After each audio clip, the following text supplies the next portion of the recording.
سلامونه دوستانو، زما نوم قادرشاه حمدي دی. دا ډاوي فوټوشاپ CC 2019 پښتو کورس نه 50مې ویډیو ته موږ ښه راغلاست وایم.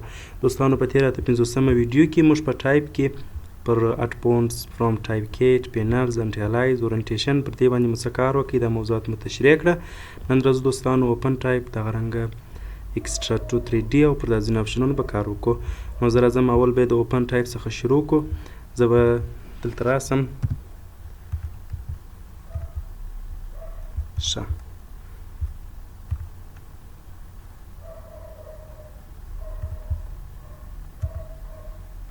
په دې ترتیب، یعنې دغه اوپن ټایپ په هر پونټ کې کار نه کوي، ستاسې دې ځای ته باید فکر وي.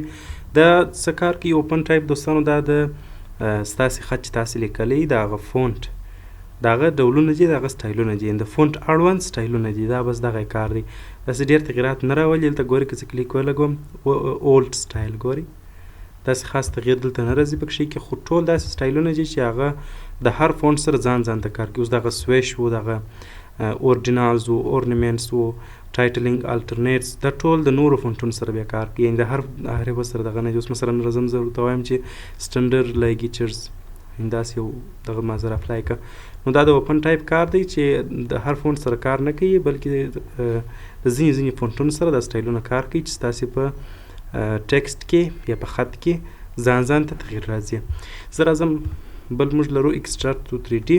نو دغه کار چې دی، دغه کار دا دی چې دا ستاسې لایر، دا خو یو ساده لایر دی، 3D لایر دا نه دی. نو زه ورته وایم چې دی ماته دا خط 3D ته واړوه او دا لایر هم چې شي که 3D که. نو راځم ورته وایم چې اکسټرا ټو 3D دی کلیک کوم. تاسې اوس وګورئ اتومات به د خط 3D شکل ته واوړي. دی به یس کړئ.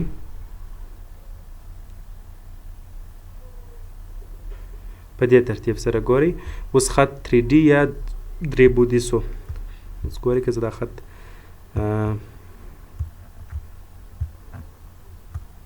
ګورئ داسې یو خط سو اوس موږ سره.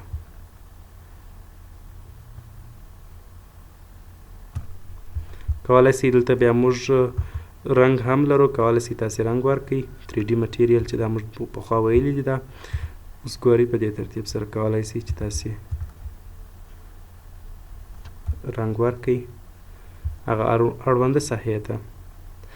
نو دا خط یې چې شي کوي زموږ سره 3D شکل ته واړوئ. دا د په ټایپ مینیو کې د اکسټراکټ ټو 3D کار سو. او بل هم په ټایپ کې لرو موږ کریټ ورک پیت. دی څه کار کوي؟ مثلا ما دلته یو خط لیکلی دی په دې ترتیب سره. نو زه اوس غواړم چې د دې خط په ځینو نقطو کې تغییر راولم، مثلا دا ال داسې اوږد کړم یا دا ای داسې راوږده کړم، داسې سټایلونه ورکړم نه.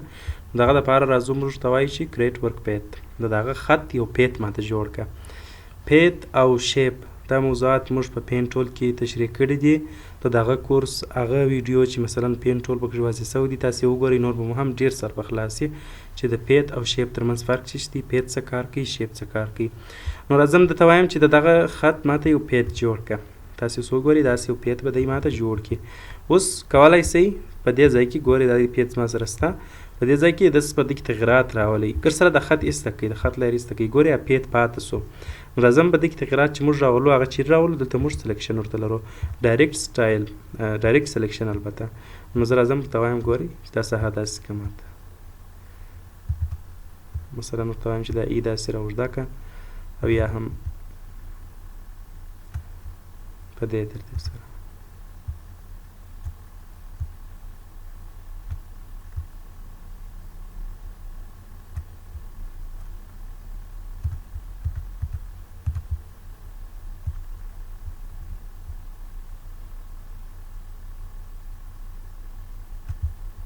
یعنې داسې یو سټایل تاسې پر اپلای کوئ، داسې یو سټایل ورکوئ.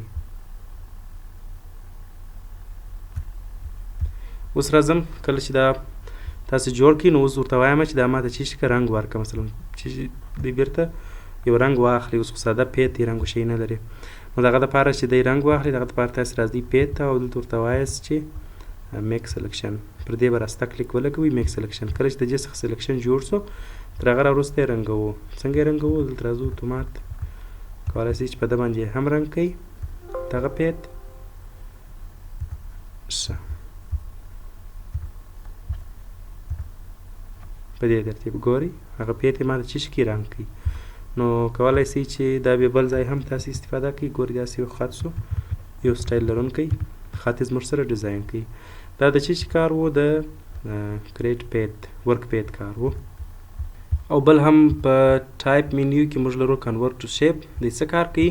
مثلا ما دلته یو ټیکسټ یا خط ولیکئ په دې ترتیب سره دلته لیکمه چې افغان. تر هغه راوروسته ورته وایم چې دا خط ماته شیپ ته واړوه.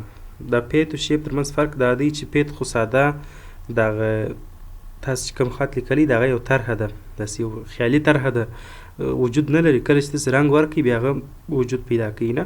او زه ورته وایم چې یا دی شیپ ته واړوه. شیپ بیا دا دی چې بس ګرد مکمل خط شیپ ته اړئ، په هغه ځای کې تاسې مستقیما کولی سئ چې تغییر راولئ. نو زه راځم اوس ګوره دا زه ټول انتخابوم او بیا راځم ټایپ مینیو دلته ورته وایم چې دی ماته شیپ ته واړوه.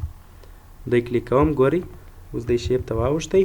تر هغه راوروسته چې کله دی شیپ ته واوړي نو بیا راځئ ډایرکټ سلیکشن ټول دی استعمالوو. دی څنګه؟ نو راځم ماته ورته وایم چې دا داسې که په ای کې مثلا دا ساحه دې داسې ورپورته وي، ګورئ نو کولی سئ چې په دا کې بیا تغیرات تاسې راولئ. دا د څه شي کار سو؟ دا د کنورټ ټو شیپ کار سو. او بل هم په ټایپ مینیو کې موږ لرو ریسټرایز ټایپ لایر. دی څه کار کوي؟ مثلا زه راځم دلته یو خط لیکم،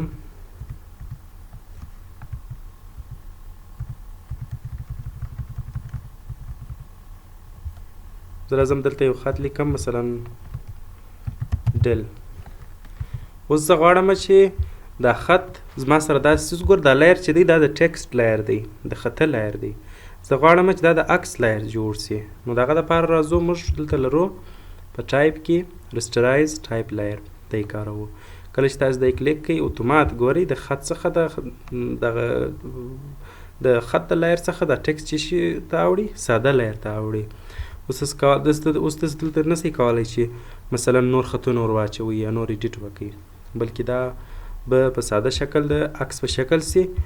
نو بیا کولی سئ په دې کې نور داسې ایډیټ وکړئ چې هغه بیا تاسو د خط په لایر کې نسئ کولی. مثلا غواړم دا ټوټه ځینې جلا کړم، ګورئ په دې ترتیب سره. نو راځئ دی انتخابوئ او موف ټول ته راځو، ګورئ داسې و. په دې کې مختلف ډیزاینونه موږ جوړولی سو. اوس مثلا دا بیک ګراوند ته بیا زه رنګ ورکړم،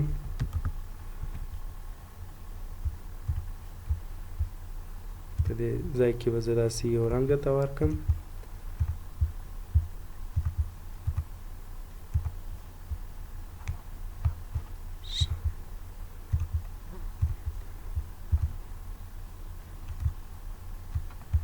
داسې یو رنګ به درته ورکړو او د ده رنګ به ور واړوو کلر ورلی سپین ته.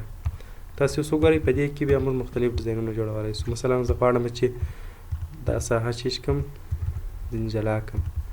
نو زه راځم، ګورئ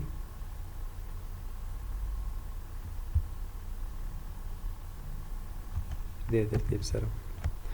نو کولی سئ دلته بیا مختلف ډیزاینونه جوړ کړئ. نو دا د څه شي کار سو؟ د ریسټرایز ټایپ لایر کار سو. ستاسو د توجه نړۍ مننه دوستانو. په راتلونکي 80مه ویډیو کې به کنورټ ټو پاراګراف ټیکسټ، ریپ ټیکسټ، میچ فونټ او پر دا پاته نور موضوعاتو کار کوو. د الله په امان.